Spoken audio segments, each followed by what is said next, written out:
Continuidade então. Recording in progress. Dando continuidade.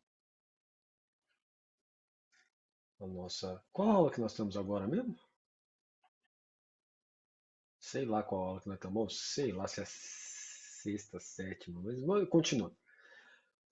Por todos esses motivos, foi conveniente que, pela via da fé, se apresentasse aos homens a firme certeza e a pura verdade das coisas divinas. Basicamente, o argumento de São Tomás de Aquino é que a fé natural nossa, que a fé não, desculpa, a razão natural nossa não alcança. Não alcança o quê? Não alcança as realidades divinas. Não alcança diretamente nenhuma realidade divina.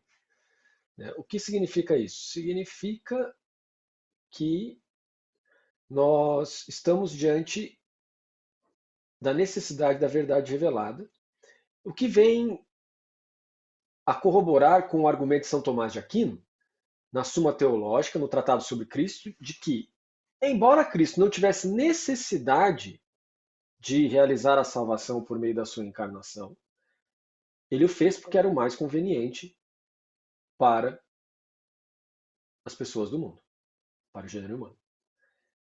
Isso em função muito de mostrar o quanto Deus ama as pessoas. Né? A morte e crucificação de Cristo é muito isso. Né? A resistência que Deus tem num Deus que quer salvar as pessoas, os romanos, os judeus, os gentios, todo mundo que está ali ele quer salvar, apanha até o final, até ser morto na cruz, e ressuscita e não fala assim: Klaus, eu agora matarei ao fio da espada, chamarei os anjos, darei um arregaço em todo mundo. Vamos lembrar que, de acordo com a crença do Antigo Testamento, feita pelos judeus, né, os comentários que os judeus fizeram, um anjo, São Miguel Arcanjo, matou 15.000 homens em uma única noite. E tem gente que fala que na verdade era 150 mil. Né? Dizem que é São Miguel Arcanjo que foi ali proteger os judeus na hora que eles estavam diante dos filisteus, e um anjo foi capaz de matar Wagner 150 mil homens. Então, imagina se isso sendo verdade, se isso fosse verdade mesmo, Jesus falasse assim: 3 anjos, vai. Em uma semana não teria mais Império Romano. Né? E também não tinha mais judeu, não tinha mais ninguém, Klaus. A gente podia até fazer um, né, já pensou uma coisa dessa, né? Um romance, assim, né? Um gibi, ou um anime de um anjo revoltado que resolve dar porrada nos seres humanos. Pensou um negócio desse? Um equivale a 15.000 ou 150 mil? É muito, né? E Jesus não, Jesus ele continua, e ao continuar, ele continua sem violência. Ele continua dizendo: eu vim para salvar vocês e vou insistir nos ensinamentos, não vou matar ninguém. Jesus não mata ninguém. E aí, cristão não pode matar ninguém. E é por isso que ele fala para Pedro: guarda tua espada, Pedro. Você nunca ouviu o dito popular que diz: quem usa da espada pela espada morre?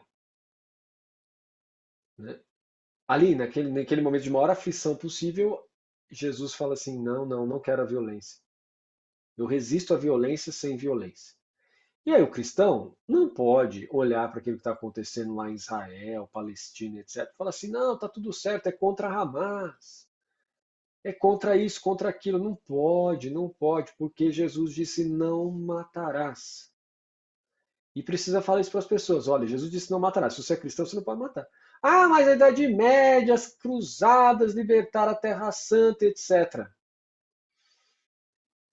Claramente, isso foi um movimento que só trouxe destruição para a Europa. Né? Tem bastante análise sobre isso aí que diz que é um movimento político. Né? Ah, mas Santa Catarina de Sena, ela falou para libertar a Terra Santa. Cuidado, meu povo, cuidado na leitura ali. Nós estamos dissociados de uma questão que é um santo versus Jesus. Né? Jesus disse: não. Santa Catarina de Sena estava imbuída de um outro ideal ali dentro, que era o ideal de instituição, da da realeza de Cristo, Terra Santa, querer fazer peregrinação para a Terra Santa e não poder, esse tipo de coisa que está ali. Né? Agora, Jesus é o centro de toda a espiritualidade cristã, de toda a espiritualidade dominicana. E ele diz: não matarás. Então a gente não pode ceder para a solução fácil que é matar, porque ele não cedeu. E ele sendo verdadeiro Deus e verdadeiro homem, conforme o Concílio da Calcedônia no século V, nós temos que levar isso em consideração. Verdadeiro Deus, verdadeiro homem, ele como homem resolve: não vou fazer, como Deus poderia. Em um piscar de olhos, simplesmente terminar tudo. Mas não. E como verdadeiro homem, por isso São Tomás de Aquino diz: o mais conveniente é isso. O mais conveniente é isso. E Santa Catarina de Sena, quando a gente vê, quando a gente faz a leitura dos diálogos dela, em que Deus Pai fala com ela, numa espécie de locução interior, não sei se é uma, não é uma, é que Santa Catarina de Sena é um caso à parte, né? Ela quando ela era pequenininha ali na sua primeira infância, ela flutuava. O amor que ela tinha por Deus era tão intenso que fazia ela flutuar. E eu tive na casa dela, e o pessoal aqui também teve, aquela escada ali é grande, lembra, vai? Aquela casa dela ali, lembra, Nayara? Aquela escada, não é uma escada, é um. O que é aquilo ali, entendeu? Para você flutuar tudo aquilo ali, não foi uma flutuadinha, não foi uma falsa percepção. Ela deu uma pulada e o pai falou: ó, ela flutuou. Não é uma escadaria aquilo ali. Para flutuar de lá até o quarto dela é muita coisa. Então, é, Santa Catarina é um caso à parte. A mística que está presente nela é uma mística muito assim diferente do que aquela que a gente vê nos outros santos. Então, a gente olhando para isso, a gente tem que tomar sempre um grande cuidado, né? Quando a gente percebe aquela ideia de tentar reduzir Santa Catarina de Sena a uma explicação muito moderna, né? De uma crítica feita pelo iluminismo para dizer que aquilo ali era a viagem dela, etc. Muitos elementos estão ali que não tem como. Nenhum empírico poderia dizer que aquilo é uma viagem, muito menos um racional. Né? Então, o que a gente assiste ali em Santa Catarina é algo muito diferente daquilo que a gente está acostumado. Além disso, o que nós temos também ali, no diálogo, é a ideia do reato. Esse é o ponto.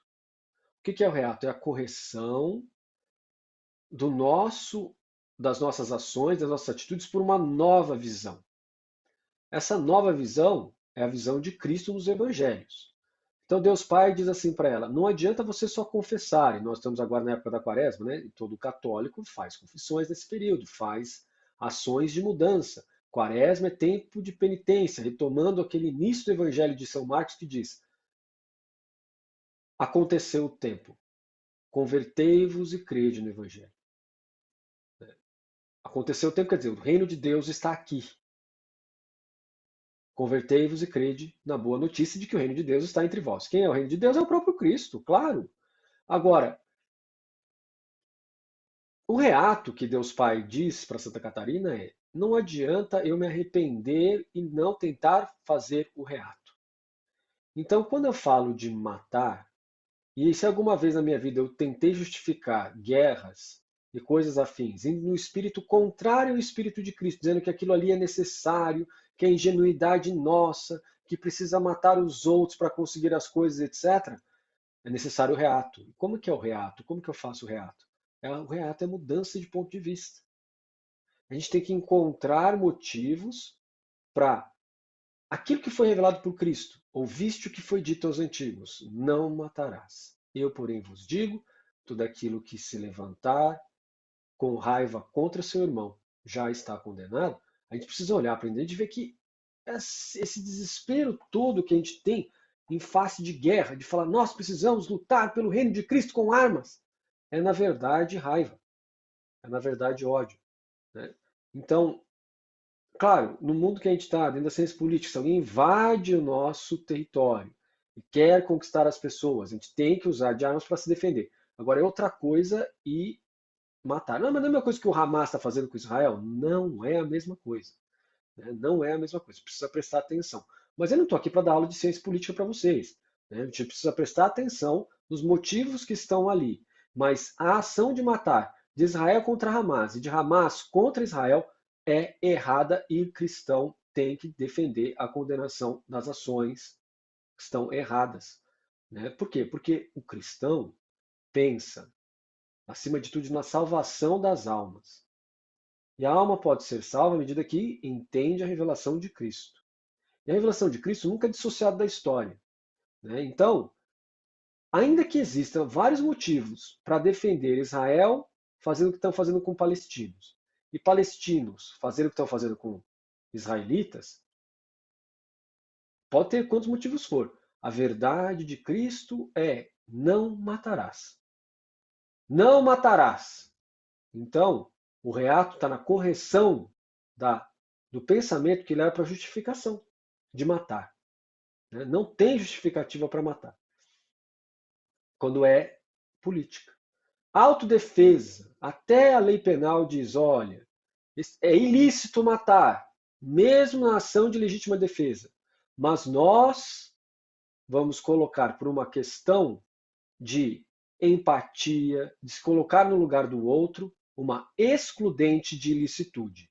É errado matar o outro, mesmo na ação de legítima defesa, mas por uma questão de irrazoabilidade, por uma questão de empatia, no Código Penal é colocado excludente de ilicitude, inclusive de legítima defesa de terceiros. Né? Você tem um filho seu, um cara parte com uma faca para cima dele, você entra em luta com o cara e aí você acaba matando o cara porque não teve outro jeito. Né? O cara estava irracional, não quer parar e tal, você acaba matando ele. O que acontece? Legítima defesa de terceiro. É errado moralmente.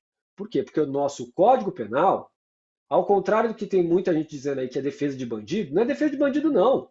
Nosso Código Penal é cristão. A raiz dos motivos é cristã. E aí diz assim, excludente de ilicitude, né? Porque como é que você vai fazer? Como é que você vai fazer uma pessoa não defender o filho, não defender a filha? Mas isso é para o indivíduo. Isso é para o indivíduo, de novo. Isso não é para o coletivo. Isso não é para Estado. Não tem legítima, não tem excludente de ilicitude para Estado. Estado é outro nível. Né? Então, o nível da nossa sociedade complexa, toda essa complexidade entre Estado, acordos, etc., tem que passar sempre por uma diplomacia que leve em consideração a manutenção da paz. Manutenção da paz. Para isso, tem que abrir mão do ímpeto de vingança. É o reato. É o reato que está no diálogo de Santa Catarina com Deus Pai. Lá nesse diálogo, é interessante que Deus Pai comenta sobre São Domingos de Gusmão. Ele fala assim: mas você viu, Catarina, o meu filho Jesus? Mas você viu o meu filho Domingos? Viu que o amor nosso fez a perfeição que ele se elevou? Né? Então, Deus parece que fala com Santa Catarina, dizendo que existe graus de perfeição que são alcançáveis pelo esforço.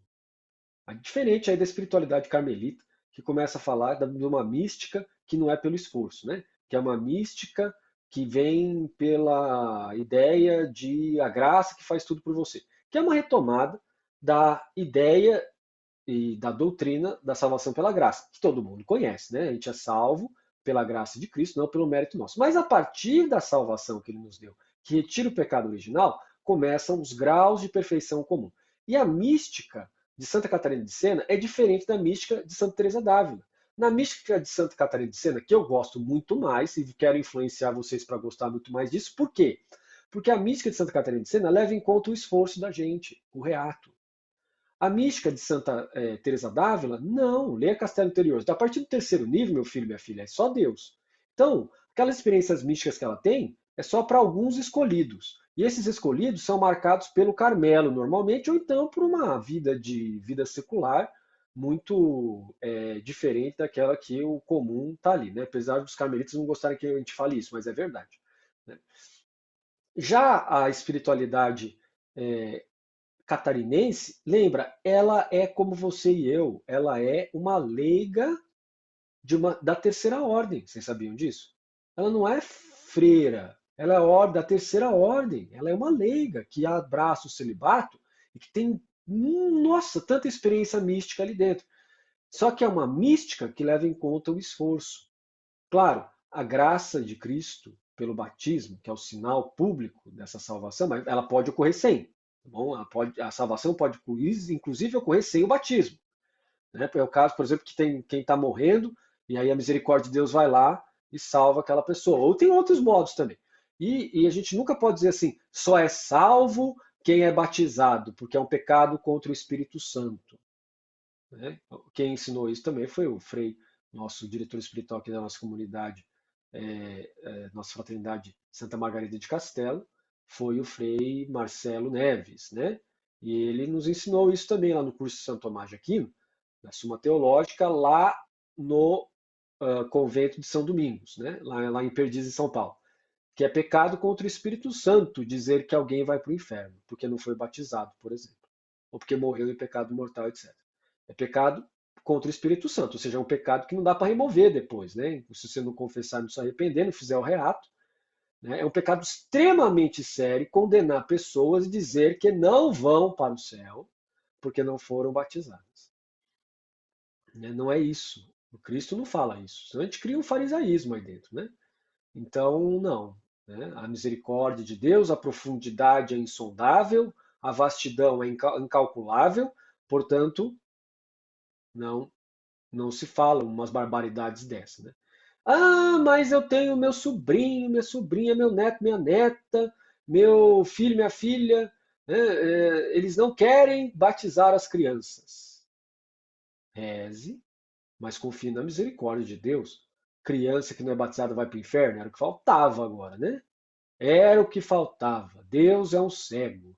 Ele põe criança no inferno. Lógico que não, né? Claro que não. Evidentemente que não. Um Deus que vem até o mundo, se faz homem, leva tanta bordoada, é torturado, carrega a cruz, crucificado, torturado psicologicamente, aviltado, se és o filho de Deus, desce da cruz.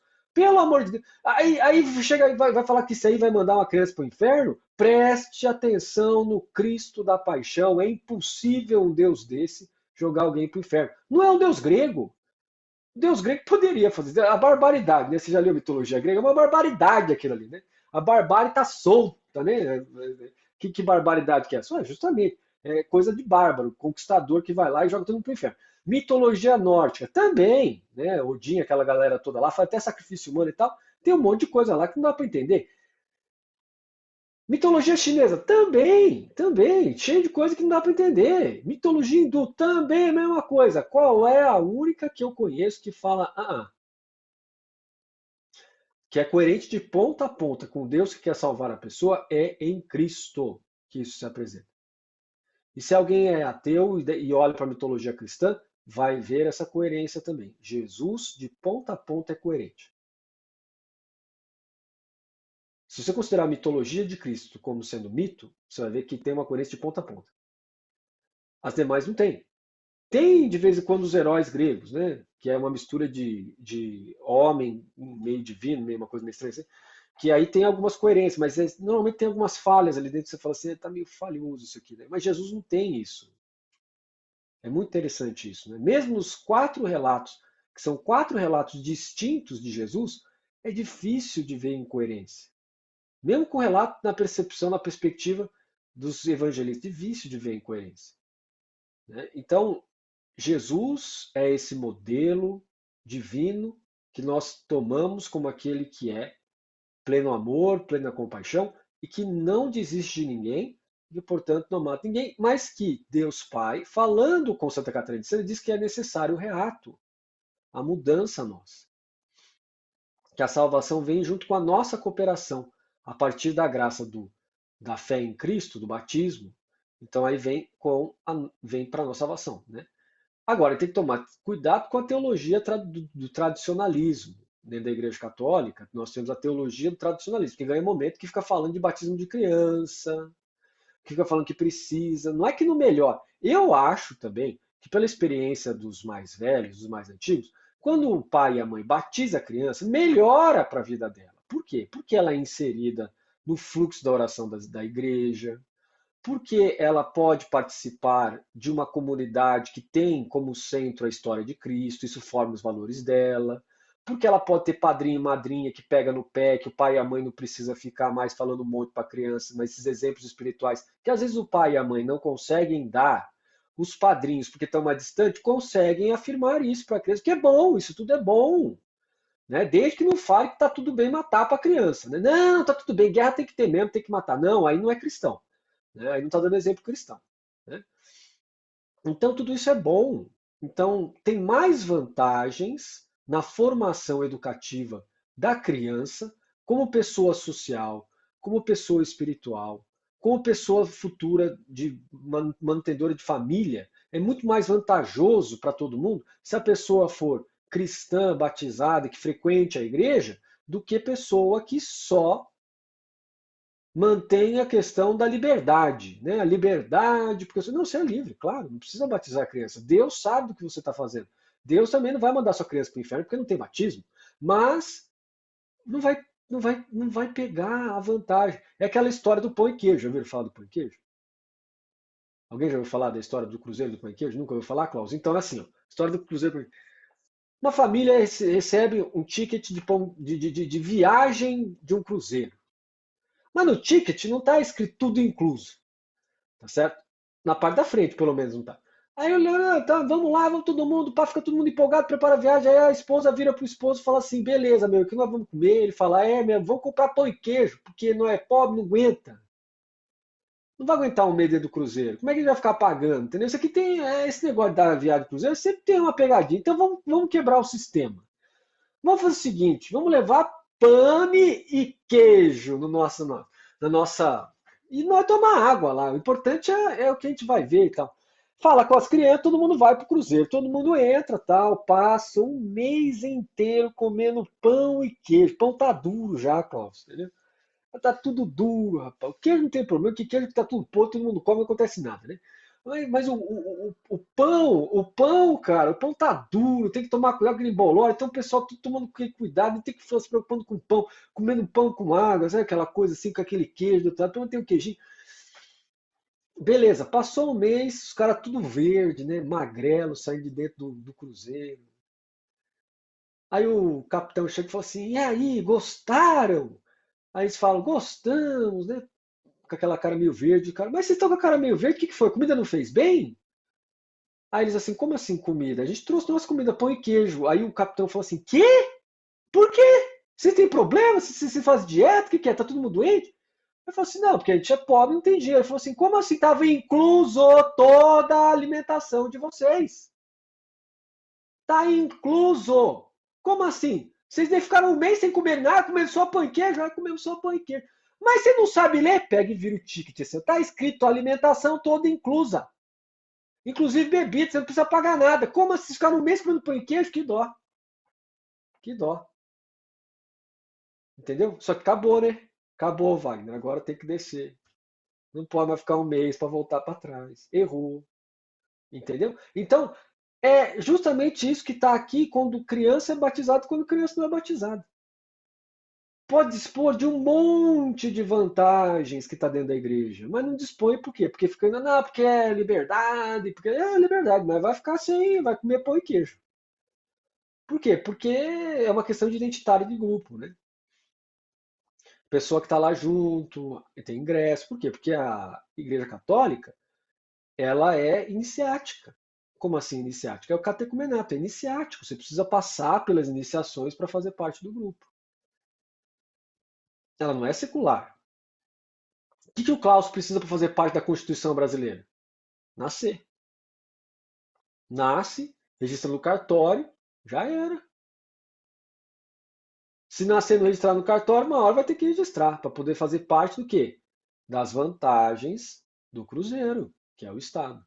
Da mesma maneira, a Igreja Católica é uma associação que tem um rito iniciático, e esse rito iniciático é o quê? É a catequese das crianças, para crianças, né? Como tema é criança. Então tem uma série de vantagens aí dentro. Agora, não quero. Quero entrar no cruzeiro e comer só pão e queijo, Guilherme, e água. Bom, aí tudo bem, vai chegar, tá vendo? Chegou no destino, passou pelo cruzeiro. Deus salvou no final, mas Deus é o capitão que vai falar assim: o que você fez, meu? Por que você não sabe ler o ticket? Olha aí o universo dele. Podia ter comido tudo, desfrutado de tudo, mas não quis, só desfrutou de uma parte, entende? Então, tá aí, né? Então, as vantagens que se tem na igreja são muitas. E essas muitas vantagens podem ser desfrutadas desde que a pessoa fale assim: não, eu vou colocar meu filho lá para preferência. Agora, esse papo de que, ah, não, porque quando ele crescer ele decide, que eu não vou decidir por ele, etc. Isso é uma conversa muito ruim. Porque a criança vai decidir de qualquer jeito. Você privar a sua criança de estar lá, correr com os amiguinhos dele, etc., dentro da igreja, fazer novas amizades, etc., porque em nome da liberdade. Que liberdade? Isso aí é seu orgulho. Não tem princípio aí, não. Isso é só orgulho. Por quê? Porque deixa a criança ir lá. Às vezes, se ele quiser, depois na adolescência, ela fala assim: eu não quero mais fazer nada parte da igreja, não. Você não conhece ninguém assim, não? É, não quero fazer crisma. Ou então faz crisma, ah, nem sei mais o que é igreja. Vai embora. Ué, vai acontecer de qualquer maneira. Se for o caso, ela não vai querer. E a liberdade dela não é tolhida porque ela estava lá dentro da igreja. Isso é conversa de para boi dormir. Conversa para calentar bovinos no pasto. Já viu isso? Você fica falando coisa na cabeça do boi para o boi fazer assim, dormir, porque ele não aguenta mais escutar a sua conversa, né? Então, não caia dentro disso, não. E se seus netos. Tem que explicar para eles as vantagens. Falar assim: olha, de qualquer maneira, a criança, quando virar adolescente, vai tomar a sua decisão. Você não precisa se preocupar com isso, não, que ela toma. Né? Então, né, não tem nada desse negócio, eu não quero fazer lavagem cerebral. Que lavagem cerebral numa igreja católica que está mais mesclada com o Estado secular que outra coisa que tem? Não tem lavagem cerebral nenhuma? Que absurdo! Né? Então, não, essa só é uma conversa fiada. Né? Conversa fiada do dia do pendura da faculdade. Já ouviram falar disso aí, não? Que você entra lá e o pendura na conta e rouba, né? Porque quem faz isso aí é furto, viu?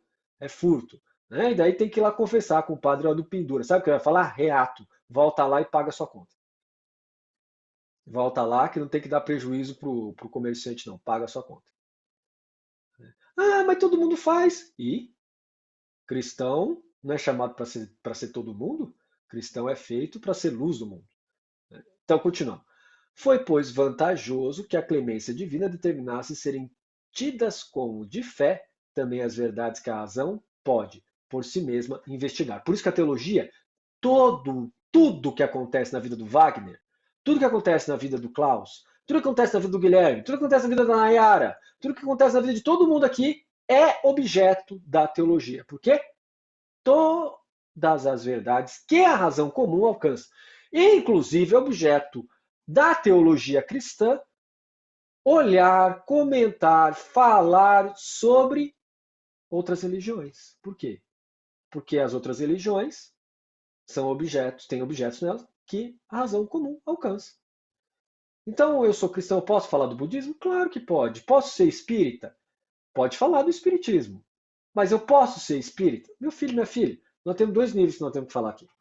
O primeiro nível é o nível doutrinário, certo? No nível doutrinário, para você fazer parte da associação chamada Igreja Católica Apostólica Romana, você tem que ter a mesma crença.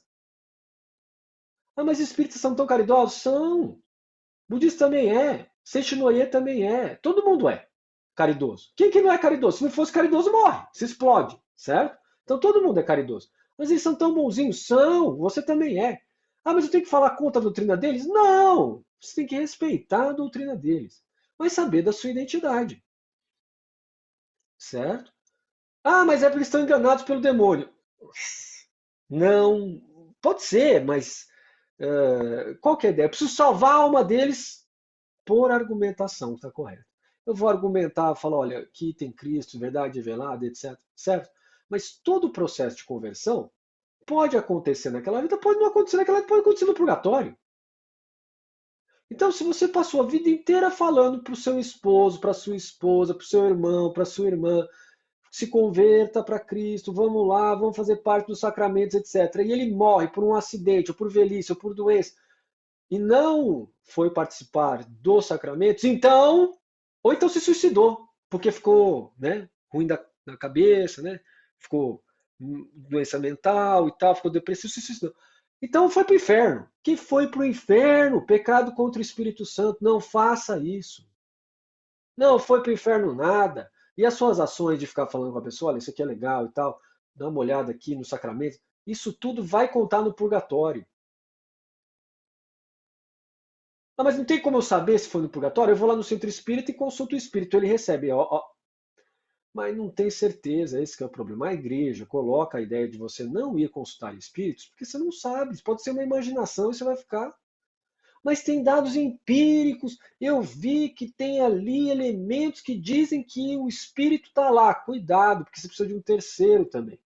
Não é só você. Não, mas o terceiro é minha família. Então, a sua família também tem esperança de encontrar aquele seu familiar que morreu. Precisa de uma visão externa, precisa de um cientista que está neutro para olhar se é real ou não aquilo ali. E aí você vai ver que não é, ele vai apontar uma série de buracos naquilo que está sendo falado, que não fecha com a razão natural. Imagina com a razão revelada. Ah, mas me deu esperança. É claro, você deveria ter esperança mesmo. Porque o purgatório tem, às vezes a alma do purgatório fala, não quer dizer que no espírita não fala nada. Pode ser que fale. Agora, como que pode? Professor, por favor, poderia explicar a diferença de batismo e da consagração? Sou meus padrinhos? Ah, consagração, Tati? Então, não tem consagração, Tati. Consagração, você fala, ou crisma. Crisma, né? Ah, então, são dois padrinhos. Se for crisma, Tati, é dois padrinhos. Tá bom? Então, como assim dois padrinhos? Um padrinho para o batismo e um padrinho para o crisma. Tá bom? Então, mas não é dois batismos. Batismo é um só. Agora, o batismo, normalmente se pede que seja homem e mulher. Porque é uma manutenção do modelo familiar. Né? Porque senão a criança vai ter só padrinho órfão de madrinha. Ou então só tem madrinha órfão de padrinho. Para não ser órfão, padrinho e madrinha. Também representa Cristo e a igreja. Né? Agora, mas aí vai falar assim, não, é Cristo é o homem e a igreja é a mulher. Mas não esqueça que a igreja é o Espírito Santo. Então, é Deus, Deus. Tá bom? Então não é homem, mulher, porque a mulher é subserviente a Cristo. Você não é carta dos Efésios, tudo bem, mas a ideia é Deus, Deus. Homem e mulher. Deus, Deus. Tá bom? Então não é Cristo o que manda e a igreja que obedece. Não, a igreja é o lugar do Espírito Santo, o Espírito Santo é o próprio Cristo. Então, é só uma maneira de manutenção do objeto familiar, tá bom? Então, assim, o que é o objeto familiar? Da estrutura familiar, muito importante. Você desagrega a estrutura familiar, não sobra muita coisa, entendeu? Então, família tem que manter.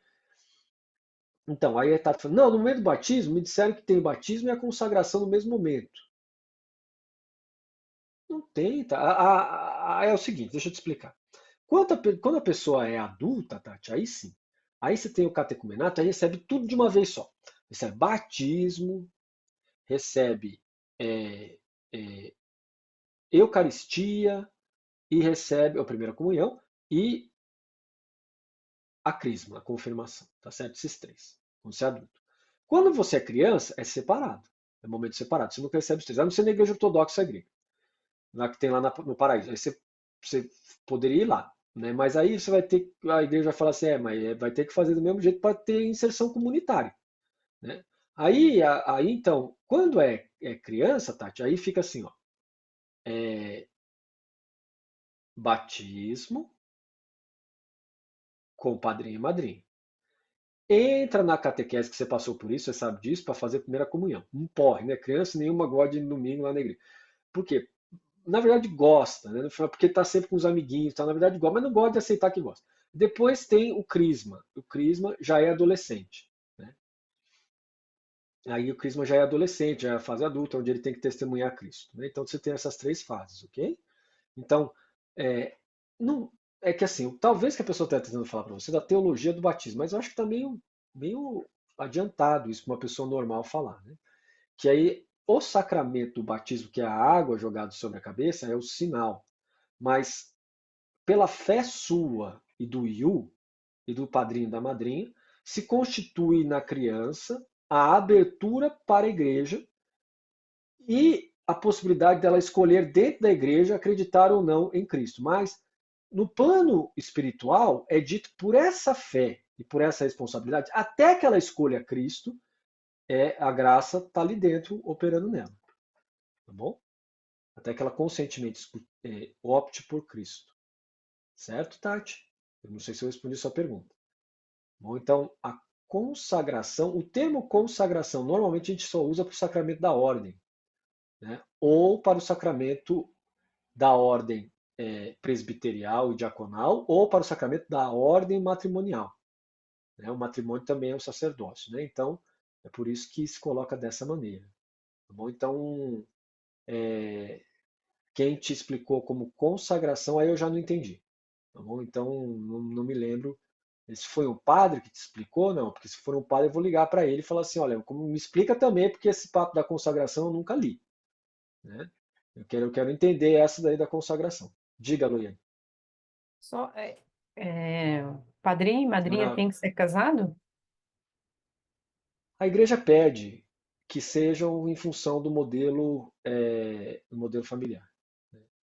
Mas não precisa, mas a igreja pede. Agora, a Tati falou assim, foi a minha mãe. Pois é, né? Foi o que eu te falei, né? A mãe, normalmente da formada em teologia, pega assim elementos, né? Elementos assim esparsos e aí coloca lá dentro. É por isso que eu fico dizendo para vocês que todos vocês aqui que querem ser professores no Tomasiano precisam fazer um bacharelado em Teologia Católica Apostólica Romana, né? Instituto Teologia é uma só, não importa se você faz qualquer faculdade do Brasil, não precisa ser PUC também, vai ser teologia. Mas fazer teologia no Instituto Católico Apostólico Romano tem perspectivas que nos demais não tem, como por exemplo a perspectiva sacramental. Então, é muito importante fazer lá para você entender dentro da sua igreja. Eu não tenho dinheiro para fazer PUC, porque PUC é muito caro. Concordo plenamente, é um absurdo a mensalidade da PUC. Eu não fiz PUC. Mas você tem diversos sistemas de EAD para você fazer. Por exemplo, onde eu fiz foi o CDB, que é no Mato Grosso do Sul, que é Instituto Universitário Dom Bosco. Não é o Instituto Dom Bosco, é a Universidade Dom Bosco, tá bom? Salesiano, né? E não é aquele Instituto Dom Bosco, que é o pessoal da teologia do tradicionalismo que foi retirado da igreja, né? Se não me engano, eles são aí ligados a eles, né? Se não foi, com o perdão da palavra, tá bom? Mas se forem, a igreja não gosta, porque eles condenam o Vaticano I e todos os papas do Vaticano I e do Vaticano II. Inclusive condena até o Leão XIII, né? Então, os absurdos assim, os absurdos, porque quer instituir, como eu já expliquei para vocês, o poder político dentro da igreja, acima do poder secular, né? Acima do poder. Parece uma boa ideia, mas não é uma boa ideia, porque volta a monarquia, volta a nobreza, e aí você tem uma questão aí de ordem que a Igreja Católica Apostólica Romana já diz que não aceita isso, não. Essa daí não dá para fazer. Mas permite. Por que permite, mesmo com a condenação? Permite. Por quê? Porque os dogmas são os mesmos, eles não retiraram os dogmas, né? Eles não tiraram os 12 artigos da fé. Então a igreja, como na imagem de Cristo, bom pastor, acolhe e mantém, não tem problema. Desde que você não negue Cristo e não negue os 12 artigos de fé junto com Cristo, tudo bem, né? A igreja mantém lá dentro uma discussão aberta, mas diz, olha, não adianta. O Concílio Papal já condenou essa perspectiva, né? Ela é incorreta, né? Tá bom? Então, foi conveniente que pela via da fé, tal, já falamos assim, todos podem com facilidade, sem dúvida e sem erro, ser participantes do conhecimento das verdades divinas. Por isso que vocês podem falar, né? Agora, lembrando, vai falar com outros, vai falar com o espírita, como eu estava falando, tem que lembrar que vai encontrar diferenças teóricas gigantescas e, muitas vezes, o rompimento de um dos 12 artigos. Por exemplo, falar com o espírita não é um problema, mas acreditar no que eles acreditam, na questão da comunicação com os mortos, há um problema. Jesus Cristo ressuscitado, e Jesus nunca disse que se comunicava, que era possível a comunicação com almas. Pode ver que nos evangelhos não tem,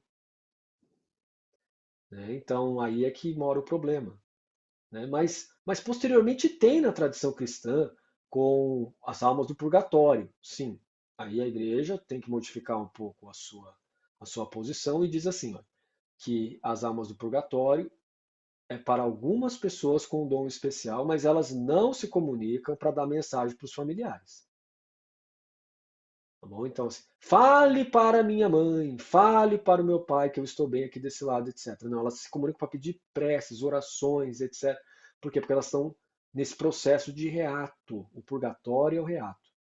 Não fala assim, ó, fala para minha mãe que eu estou bem aqui desse lado e tal. Não tem isso. Né? Tá bom? Então, são características da nossa igreja, mas não pode mudar? Poder pode, mas daí tem que passar pelo quê? Pelo magistério, né? Tá bom? Então, o magistério até agora diz que não, né? Diz que isso não tem. Tá bom? Pode mudar no futuro? Eu acho que é difícil, porque é 2.500 anos. 2.500 anos não, estou confundindo, né? O referencial. 2.000 anos, 2024 anos de igreja. E essas são questões que já aconteceram várias vezes lá dentro e não teve modificação da posição. Tá bom? Ah, mas então eu, como católico, posso ir na sessão espírita para aprender sobre o espiritismo como ciência social? Pode. Ah, eu posso ir lá então consultar o espírito e ser abençoado pelos espíritos? Mas por que você está querendo? Não é suficiente a bênção da Igreja Católica? Como é que é isso aí? Ah, não, porque eu gosto, né? Eu gosto de ir lá e tal, eu gosto das pessoas. Ah, tudo bem.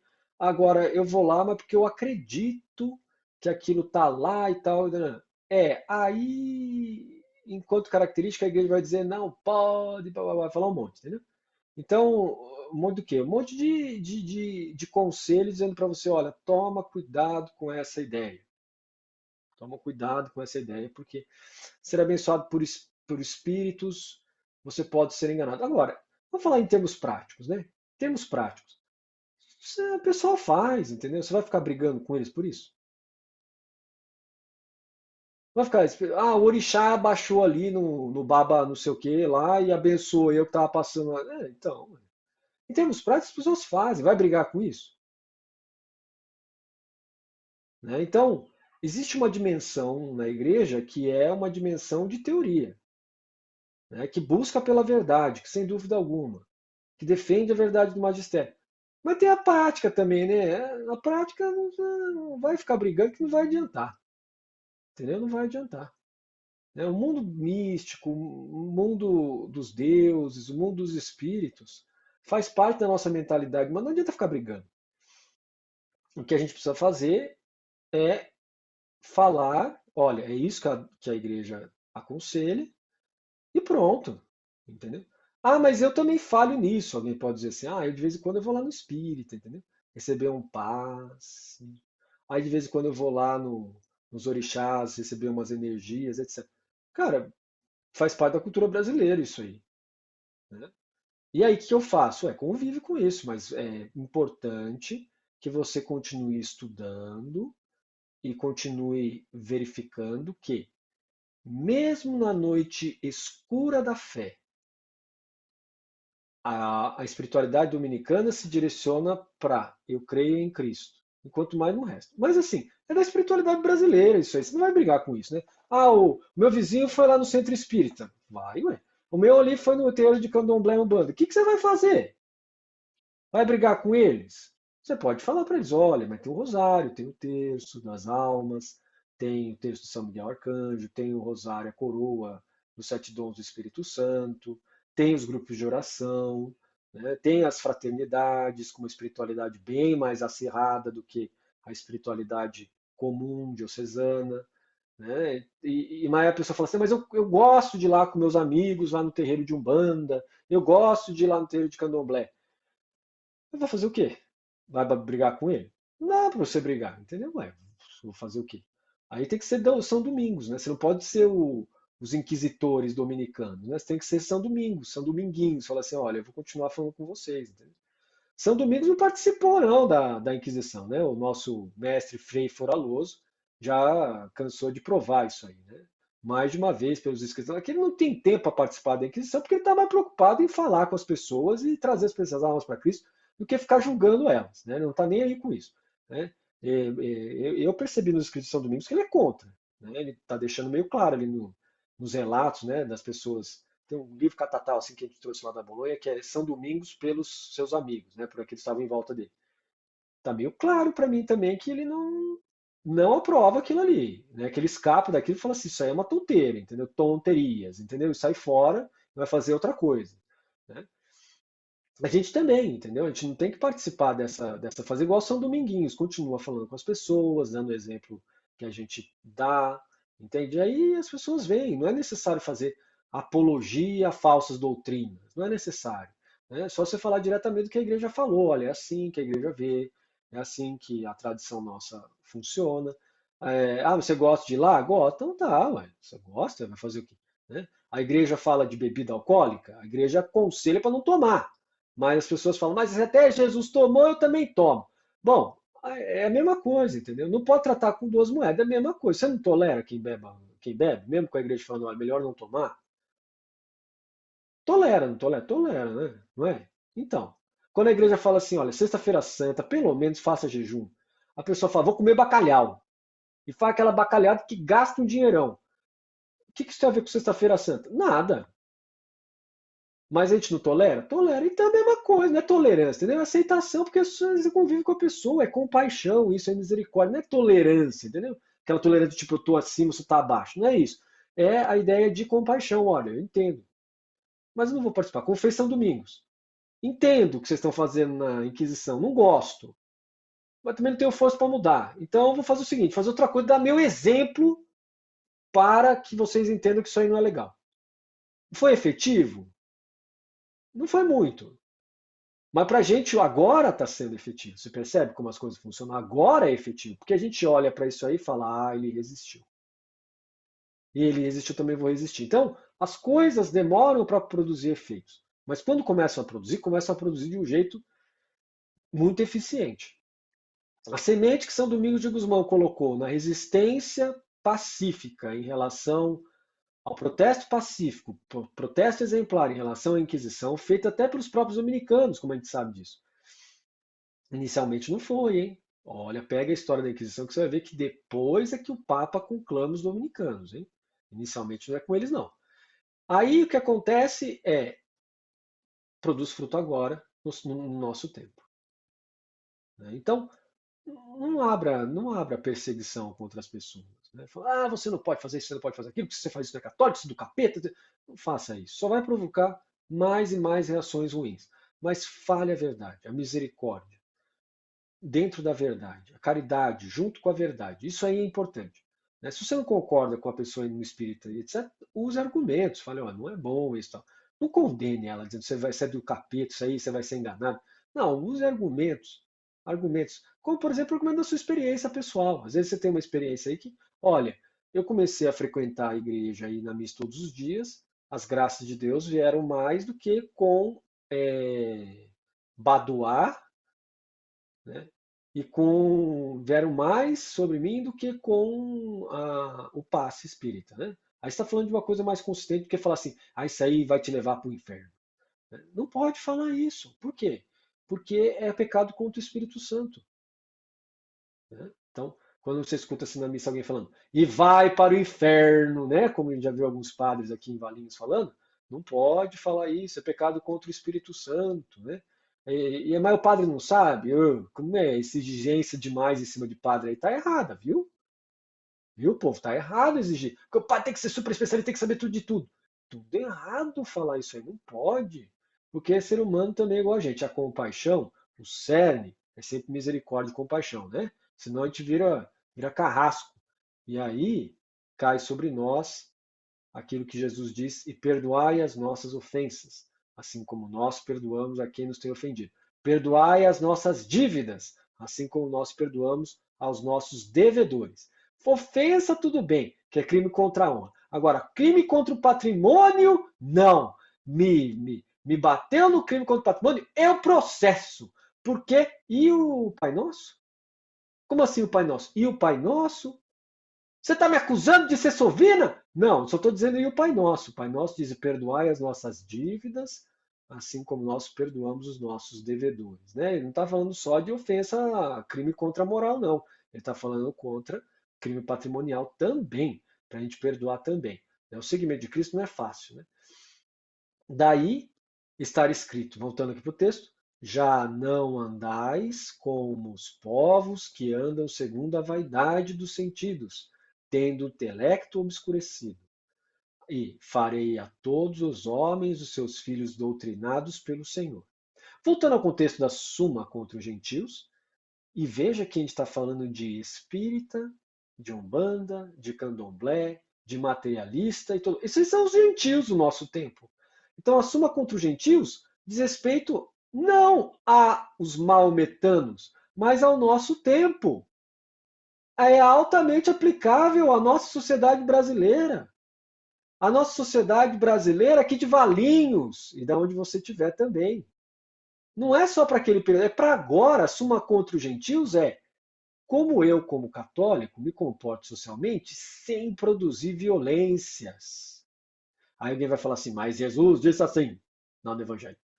Somente os violentos tomam o reino de Deus à força.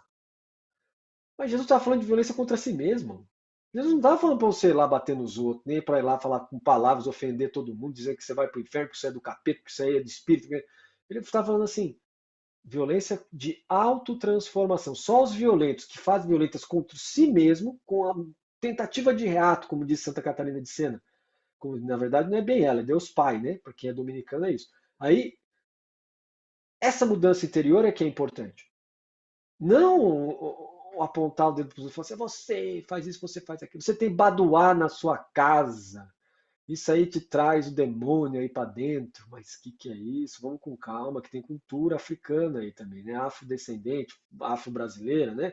Então, vamos com calma nesse negócio aí de ficar falando bobagens, né? Porque eu posso ter baduá na minha casa, não tá botando valor nenhum no baduá, pode ser só uma coisa de lembrança que eu fui para Bahia, por exemplo, né?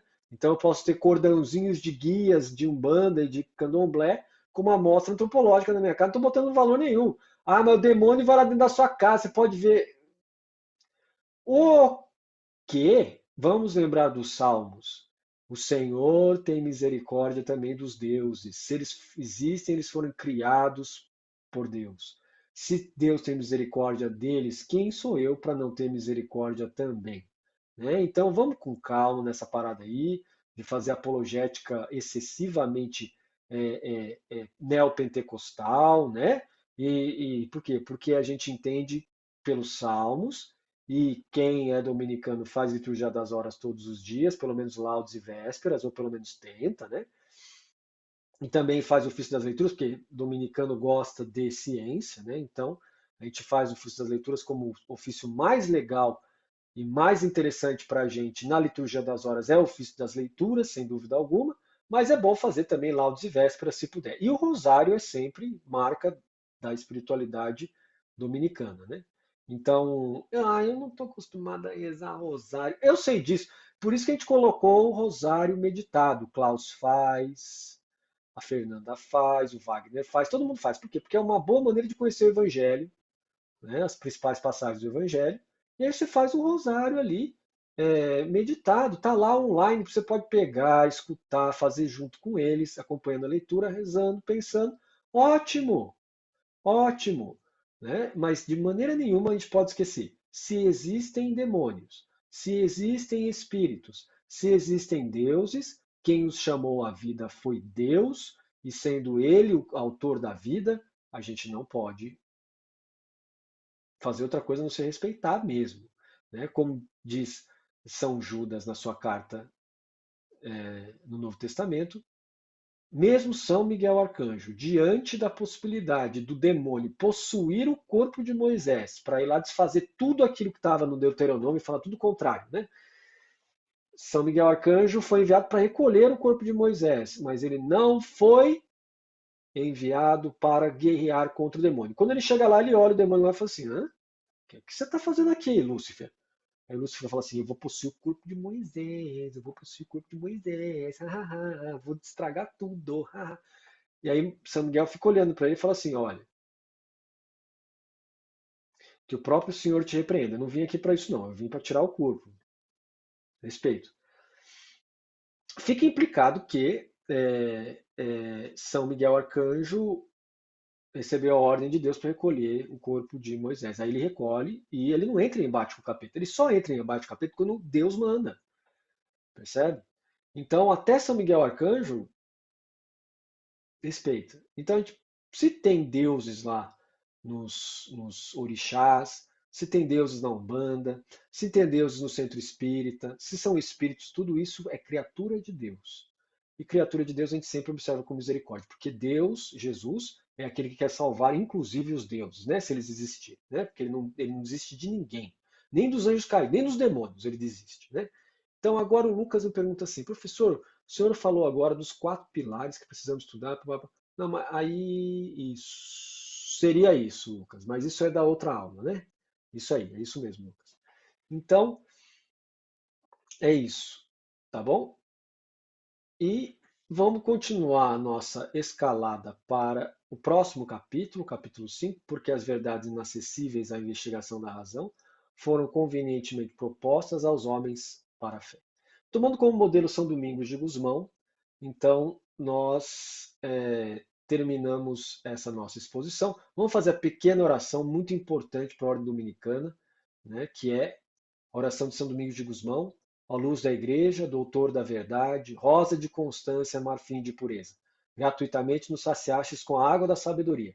Pregador da graça, reuni-nos aos bem-aventurados. Amém. Percebe? Ele falou, nos saciastes pela graça de Deus com a água da sabedoria, não com a água do confronto.